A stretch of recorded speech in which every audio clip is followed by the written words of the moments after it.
Hello, അസ്സലാമു അലൈക്കും. ഇന്ന് ഗോതമ്പ് പൊടി കൊണ്ടൊരു ബണ്ണാണ് ഉണ്ടാക്കുന്നത്. അതിന് വേണ്ടിയിട്ട് നമ്മൾ കുറച്ച്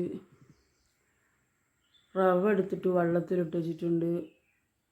റവ ചേർത്തിട്ടാണ് ഉണ്ടാക്കുന്നത്. റവയിൽ ചുടുവെള്ളം ഒഴിച്ചൊന്ന് കുതിരാൻ വെച്ചിട്ടുണ്ട്. എന്നിട്ട് നമുക്ക് മാവ് പൊടി എടുക്കാം. നല്ല ടേസ്റ്റാണ് റവ ചേർത്തുണ്ടാക്കുമ്പോൾ. എല്ലാവരും ഒന്ന് അങ്ങനെ ചെയ്തുണ്ടാക്കി നോക്കുള്ളൂ.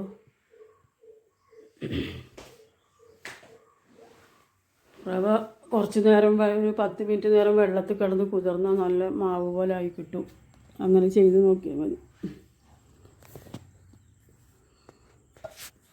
പിന്നെ നമ്മൾ ആട്ടപ്പൊടി എടുക്കണം. ഈ ആട്ടപ്പൊടിയാണ് എടുത്തിട്ടുള്ളത്. ഈ ആട്ടപ്പൊടി എടുത്തിട്ട് അളവൊന്നും എടുത്തിട്ടില്ല. നമ്മളെ ആവശ്യത്തിന് കുറച്ചാണ് കൊട്ടിയെടുത്തിക്കുകയാണ്. നമുക്ക് എത്ര ആവശ്യം വെച്ചാൽ എടുത്താൽ മതിയല്ലോ. ഒരു കണക്കൊന്നും ഞാൻ അതിന് വെച്ചിട്ടില്ല. ആട്ടപ്പൊടി എടുത്തിട്ടുണ്ട്, പാത്രത്തിലേക്ക് എടുത്തിട്ടുണ്ട്. പിന്നെ അതിലേക്ക് കുറച്ച് ഉപ്പിട്ട് കൊടുക്കണം, കുറച്ച് പഞ്ചസാര ഇട്ട് കൊടുക്കണം, കുറച്ച് വെളിച്ചെണ്ണ ഒഴിച്ച് കൊടുക്കണം. കുറച്ച് ഉപ്പ് ഇട്ടിട്ടുണ്ട്, കുറച്ച് പഞ്ചസാര ഇടഞ്ഞതിൽ കുറച്ച് പഞ്ചസാര ഇട്ടിട്ടുണ്ട്. രസം കൂടി പഞ്ചസാര ഇടാം.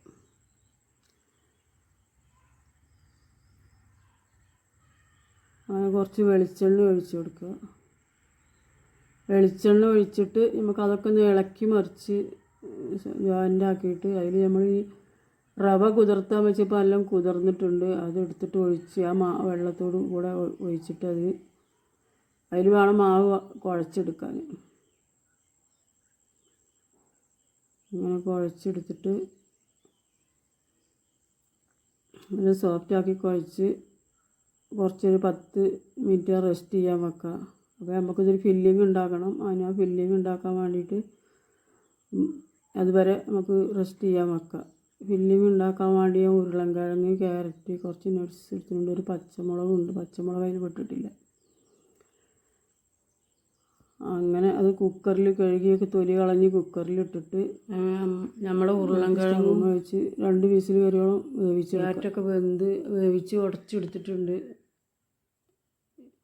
ക്യാരറ്റുണ്ട്, ഉരുളൻകിഴങ്ങും, കറിവേപ്പിൻ്റെ ഇല, മല്ലിച്ചപ്പ്, ക്യാബേജ് ഒക്കെ റെഡിയാക്കി വെച്ചിട്ടുണ്ട്. അതിലേക്കുള്ള പൊടികൾ എടുത്തിട്ടുണ്ട്. മുളക് പൊടി, മഞ്ഞൾപ്പൊടി, ഗരം മസാലപ്പൊടി, കുറച്ച് വെജിറ്റബിൾ പൊടി, പിന്നെ നട്സൊക്കെ ചെറിയ കഷ്ണങ്ങളാക്കി വെച്ചിട്ടുണ്ട്. ഇനി നമുക്ക് ചട്ടിയിലിട്ട് വാട്ടിയെടുക്കാം,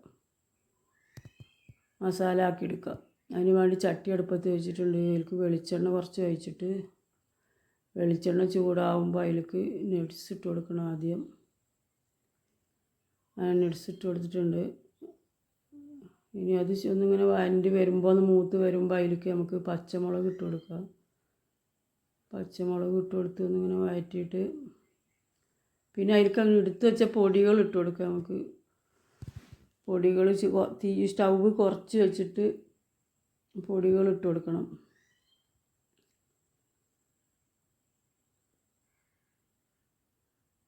പൊടികൾ ഇട്ട് കൊടുത്തിട്ടുണ്ട്. മുളക് പൊടി, മഞ്ഞൾപ്പൊടിയൊക്കെ ഇട്ട് കൊടുത്തിട്ടുണ്ട്.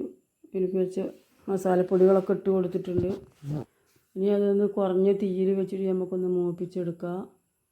കുറച്ച് മുളക്, ചതച്ച മുളകും കൂടി ഇടുന്നുണ്ട്. പിന്നെ നല്ല അങ്ങനെ ചുവപ്പ് അങ്ങനെ മാറി ബ്രൗൺ കളറായി വരുമ്പോൾ നമുക്ക് അതിലേക്ക് പച്ചക്കറികൾ ഇട്ട് കൊടുക്കണം. വേപ്പിൻ്റെ ഇല ആദ്യം ഇടുക. വേപ്പിൻ്റെ ഇല ഇട്ടിട്ട് പിന്നെ പച്ചക്കറികൾ ഇട്ട് കൊടുക്കുക. കാബേജും ഉരുളൻകിഴങ്ങും പൊടിച്ച് വെച്ചതുണ്ടല്ലോ, അതൊക്കെ ഇട്ട് കൊടുക്കുക. മുളക് ചതച്ചിട്ട് ഇട്ട് കൊടുത്തിട്ടുണ്ട്.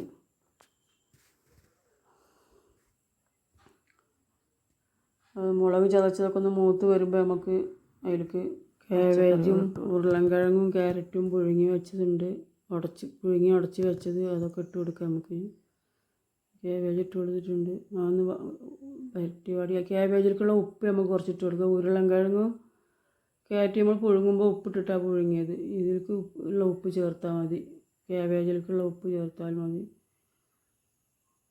അങ്ങനെ ക്യാബേജിലേക്കുള്ള ഉപ്പ് ചേർത്തിട്ടുണ്ട്.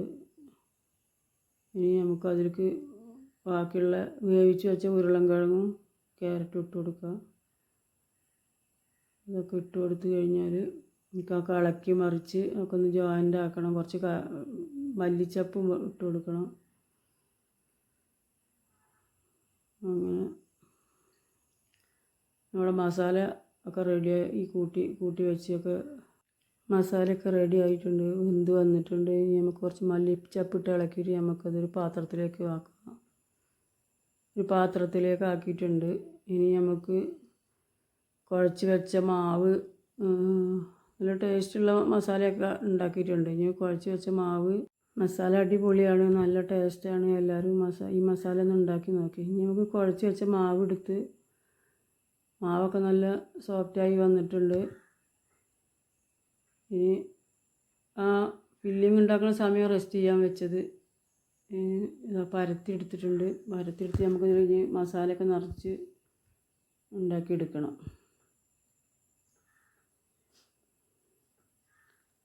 അങ്ങനെ മസാല നിറച്ച് ബണ്ണൊക്കെ റെഡി ആയിട്ടുണ്ട്. ബണ്ണ് റെഡിയാക്കിയിട്ടുണ്ടെങ്കിൽ ഇത് ചുട്ടെടുക്കണം നമുക്ക്. ഇനി ചട്ടി അടുപ്പത്ത് വെച്ച്, ചട്ടി ചൂടാകുമ്പോൾ കുറച്ച് ബട്ടർ ഇടണം. അതിൽ ബട്ടർ ഇട്ട് ബണ്ണൊക്കെ അതിൽ പരത്തി വെച്ച് നമുക്ക് വേവിച്ചെടുക്കാം. ബട്ടറൊക്കെ ഒന്ന് എല്ലായിടത്തും കൂടി ആക്കിയതിന് ശേഷം നമുക്കതിൽ ബണ്ണ് വെച്ചിട്ട് തിരിച്ചും മറിച്ചും ഇട്ട് വേവിച്ചെടുക്കണം.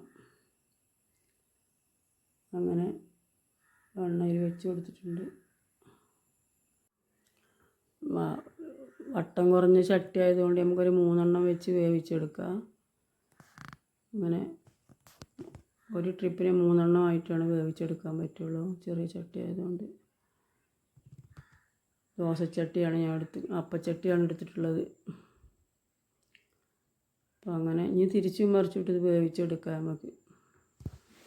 അങ്ങനെ നമ്മുടെ ബണ്ണൊക്കെ വെന്ത് വന്നിട്ടുണ്ട്. ഒക്കെ ചുടൽ കഴിഞ്ഞ് നമ്മളിത് പാത്രത്തിലിട്ട് വെച്ചിട്ടുണ്ട്. ബണ്ണ് നല്ല ടേസ്റ്റാണ്. നല്ല ഒന്ന് കഴിച്ചാൽ തന്നെ വയറ് നിറയും, അത്രയും ടേസ്റ്റും നല്ല ഹെൽത്തിയൊക്കെയാണ്. അതുകൊണ്ട് എല്ലാവരും ഒന്ന് പരീക്ഷിച്ച് നോക്കി. വീഡിയോ ഇഷ്ടപ്പെടുകയാണെങ്കിൽ എല്ലാവരും ലൈക്ക് ചെയ്യുക, സബ്സ്ക്രൈബ് ചെയ്യുക, ബെല്ലൈക്കൺ അമർത്തുക.